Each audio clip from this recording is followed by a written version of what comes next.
All right, music fans, welcome. Harmless Dave here, talking real music in real time for a couple of real people out there, just like you, just like me. All right, so I'm going to be talking about Bruce Springsteen in this video. Remember when Bruce was Mr. Roots Americana? Yeah, this band here is the real deal when it comes to that. Um, from West Texas, this is Flatland Cavalry. This is Welcome to Countryland. Um, they have a really great catalog of music out there. You should check it out if you like roots music, country music, um, some rock tendencies within this. Uh, Years ago, people like Steve Earle did this stuff, and you could hear it on mostly rock stations, but I guess country radio played it too. Um, these guys are just good. So again, trying to give you some new sort of rootsy music since I'm going to be talking about the boss. Now, Bruce Springsteen has released a version of the Commodore's song Nightshift. All right. Now, the reaction across the internet has been, holy crap, this is the greatest thing. So I'm going to throw a wrench in that because that's what I do. And I'm not doing it to be contrarian. But before I get going, there are three things that this song, this Bruce Springsteen song, is better than. Okay, I know of three things. Number one, this song is better than Bruce's Jeep commercial from a few years back during the Super Bowl, where he told us that there was some middle ground out there we were supposed to find while he was out there supporting Hillary Clinton for president, right? So those are actually two things right there. Supporting Hillary Clinton for president and Bruce's Jeep commercial. So there's two things this song is better than. The third thing would be Bruce's DWI arrest, which happened not too long after the Super Bowl commercial. By the way, that commercial was trashed by many commentators as some kind of a bizarre attempt to say something that it wasn't actually saying. Like, he's really not for the middle. He's not for the middle part of the country. He hasn't been for decades. And this myth that the Jersey boy is somehow part of the flyover working class portion of this country just isn't true.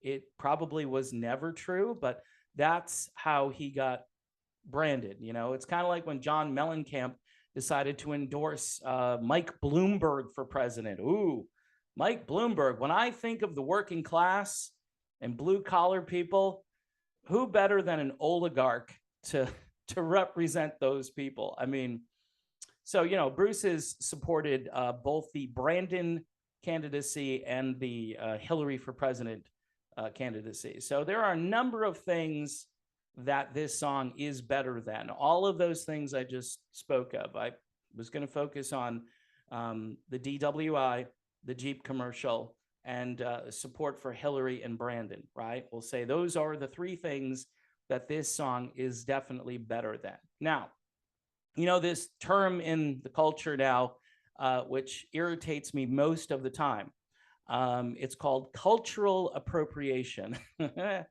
Now, a 73-year-old white guy who goes out there and tries to sing a song by the Commodores, which was a huge hit for them post Lionel Richie. So you got to give Dennis Lambert a lot of credit, the guy who wrote, arranged, produced, got in there, probably said, look, I've got this song about Jackie Wilson and Marvin Gaye, right? So when you say Marvin was a friend of mine, there's a good chance that the guys in the Commodores had that relationship with Marvin Gaye, right? So that works on that level. It sounds plausible. It sounds legitimate. Plus, you're singing about these soul and Motown legends, and you're a soul and Motown artist. So it's kind of like keeping it all in the family, which to me makes a lot of sense. Kudos to, again, Dennis Lambert, who goes back to the grassroots and I believe the Four Tops and the Temptations and some of those bands. He was writing songs for a very long time. I think he got hired as a songwriter for ABC Dunhill way, way back, right? And became a pretty successful producer, arranger, and writer all at the same time. In addition to all of that, you've got one of the greatest drummers in the history of music, which a lot of people maybe aren't aware of. His name is J.R. Robinson, John Robinson, people call him J.R.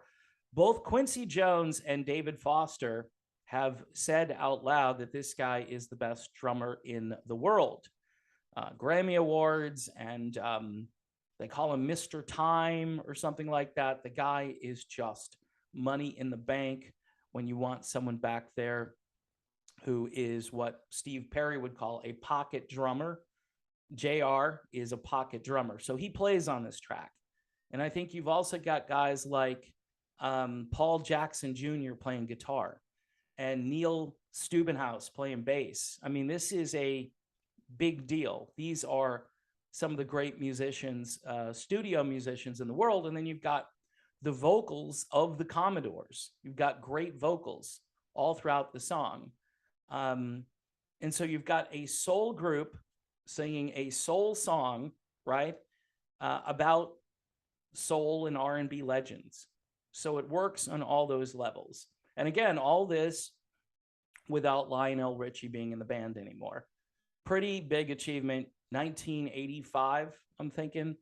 This was all over the place. And still, when this comes on the radio, the production value just even today. So I hear this version by Bruce Springsteen, and I go, okay, so he doesn't do the song any real harm, but it's a little bit creepy and weird. And by the way, the video has blown up. So again, I'm going to be in the minority here. The video had like 600 something thousand views on it. And people are saying things like, wow, Bruce returns to form. Bruce does something new. No, Bruce has been doing soul music for a long time. Back in the day when he was kind of anti-war, and he did that really amazing cover of the Edwin Starr classic War, which appeared on his live box set. Man, that was a great redo. You know why? Because it added something to a song that was already really good, but it changed it up. It made it unique. It made it different. I don't hear that on his redo of Nightshift. I know a lot of people disagree with me. That's fine. He doesn't sound bad, but it's just, look, full disclosure, and I've probably said this in other videos, I've never been a huge Springsteen fan. I know he's big in certain parts of the world, and people have this nostalgic way of looking at Bruce Springsteen. This is not born in the USA. Here's another little thing to consider, right? So Bruce Springsteen is known as this great songwriter, right? He's kind of like the Bob Dylan of the next generation to some degree, or I don't know, he's been compared to Dylan and various people. So why isn't he out there writing his own songs? Why is he doing this? Now, I know he's come out with a ton of material prior to this, and most of that material, like all of the music that classic or older artists release, tends to just go under the radar. There's no market for it on the radio. It's mostly for the hardcore fans of that particular artist. And yeah, you know, Spotify, YouTube, you can measure this stuff a little bit. How many streams did it get on various platforms? But for all intents and purposes, the day where a classic artist is going to get their stuff on the radio in a meaningful way, in a big way, those days, for the most part, with a few rare exceptions, are gone. Unless you're Elton John and you manipulate a song with some younger artist and your vocal is in there a little bit and it's your melody and it's a computer and you're introducing the melody to a new generation of people. Does that count? I guess, but it's so weak. It's not like somebody creating real music and putting it on the radio and people going, yeah, I like this better than all of the computer generated crap I'm hearing when I walk into Old Navy and I have to kind of block my ears because I don't want to hear it. Things are very different now. So this song is probably for a couple of different groups of people. Hardcore Springsteen fans, number one. Maybe casual fans that hear this melody and go, whoa, and maybe they don't remember the Commodore's version. Maybe they don't know who played on it. Maybe they don't understand what the lyrics mean in that context to those guys in that band. But you know, I guess you could still enjoy the song. I'm not saying don't go listen to the new Bruce Springsteen song, but what I am saying is kind of like when Paul Stanley did his Soul album. The question I have is why? Why not go into the studio, right, with the E Street Band and knock out a Bruce Springsteen and the E Street Band album and try to go back to the glory days, pun intended, right? And come up with some great melodies, come up with some great lyrics. You know, if Bruce Springsteen is this heralded songwriter, I would think he could do that. And his most interesting period to me is probably from about 1976 to about 1986. He threw a wrench into his own career after Born in the USA. When Tunnel of Love came out, people were like, whoa, this is subdued. The production is different. There's no E Street Band in its fullest form. And he intentionally said, you know what? I'm not the guy on Born in the USA. I'm almost like pushing back at that success, and I want to just kind of lay low. It's funny because in the early 90s, he came back with stuff that kind of sounded like Born in the USA. But by then, I think the industry had kind of turned on him a little bit and wasn't as interested in what he was doing. Now, again, like everything else in life, you've got to strike while the iron is hot.